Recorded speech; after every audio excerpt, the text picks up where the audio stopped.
Aujourd'hui, on parle de ChatGPT.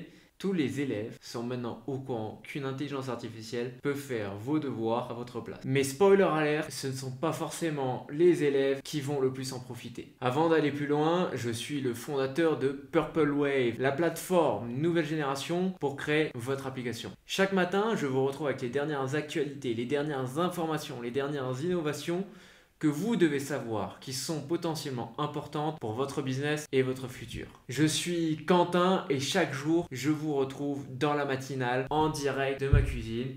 Donc on a l'autorité de New York qui nous dit quelque chose que je trouve fantastique, que ChatGPT offre des réponses rapides et faciles aux questions, mais je cite que ça ne construit pas l'esprit critique et les compétences pour résoudre des problèmes qui sont essentiels à la réussite académique et au succès.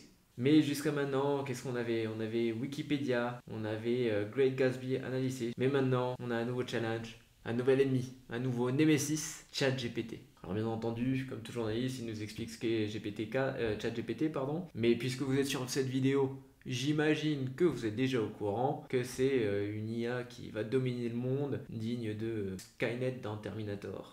Donc là, on a d'abord un professeur qui pose une question à ChatGPT. La galaxie contient des milliards d'étoiles et comparer la formation et le cycle de vie des étoiles qui ont une masse similaire au Soleil aux étoiles qui ont une masse bien supérieure à celle du Soleil. Quelle est la réponse du professeur? Eh bien, il nous répond que c'est définitivement plus détaillé que tous ces étudiants et que ça va au-delà de ce qui est attendu de la part des étudiants. Donc, elle serait très suspicieuse si un élève répondait et lui écrivait ce devoir. Et bien entendu, il aurait assumé que l'élève a copié-collé de quelque part. Le truc, il est là, c'est que si l'élève il est pas trop con, il est capable de savoir qu'il faut peut-être simplifier certaines choses. Ce qui est sûr, c'est que on peut aussi faire une chose assez incroyable avec ChatGPT, c'est qu'on peut lui demander de répondre à nouveau. C'est-à-dire que vous avez une première réponse qui est par exemple beaucoup trop complexe et beaucoup trop avancée. Eh bien, si vous êtes un élève justement qui a un peu d'esprit critique, un cancre qui a de l'esprit critique, il peut très bien lui dire, et maintenant, et si tu répondais comme si tu étais un élève de secondary school? Je sais pas à quelle année ça correspond. Donc en fait, même les professeurs, ils n'ont même pas encore conscience de la puissance de ChatGPT apparemment. Ils s'imaginent pas que ChatGPT est capable de reproduire un style quel qu'il soit. C'est-à-dire que si vous lui demandez d'écrire un texte, une histoire dans le style de Tolkien, il va vous écrire une histoire dans le style de Tolkien. Si vous lui demandez un texte dans le style d'un gamin de 11 ans, il va être capable d'écrire avec les mots d'un gamin de 11 ans. Et c'est ça qui est absolument exceptionnel. Si j'étais encore lycéen, à l'heure actuelle, la vie est belle quoi. Les DM, ça y est, c'est ChatGPT, le bon prompt et c'est parti.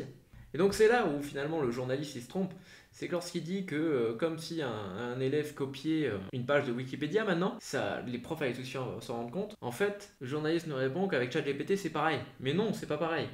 Si jamais l'élève fait un prompt qui dit à ChatGPT d'écrire comme un gosse de 11 ans, eh bien le professeur sera incapable de distinguer si c'est véritablement un élève qui a écrit ou pas. Et alors ensuite c'est intéressant, c'est qu'ils disent que comme toute technologie, les écoles doivent apprendre aux étudiants comment se servir de cette technologie proprement. Donc avec ChatGPT, les étudiants doivent avoir une bonne connaissance pour savoir si le travail produit est bon, et c'est pour ça que nous devons inclure aux élèves le discernement.